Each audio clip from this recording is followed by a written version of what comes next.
மண்ணுலக அரசர்களுக்கு தலைவர் நம்மை குழுக்களாக ஏற்படுத்தினார்.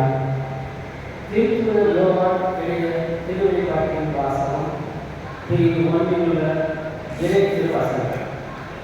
கிறிஸ்துவே நம்பிக்கைக்குரிய சாட்சி, இறந்து உலகில் உயிர் பெற்றிருந்தவர், மண்ணுலக அரசர்களுக்கு தலைவர். இவர் நம்மீது அன்பு கொண்டார்.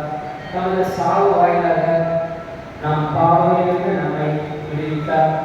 ஆட்சியை பெற்றவராக, அதாவது நம் கடவுளும் தந்தைமாரோடும் ஊழியர்களை பொருளாக நம்மை ஏற்படுத்தினார்.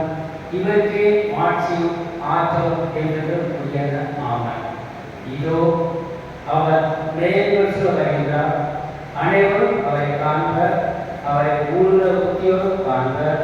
அவர் பொறுத்து மண்ணுலகில் புறத்தால் அனைவரும் மாறித்து புறம்பர். இது உண்மை ஆமாம். அகரமும் நகரும் நானே என்கிறார் ஆண்டவர். கடவுளாய் ஆண்டவர் இருந்தவரும் இருக்கிறவரும் வரவேற்று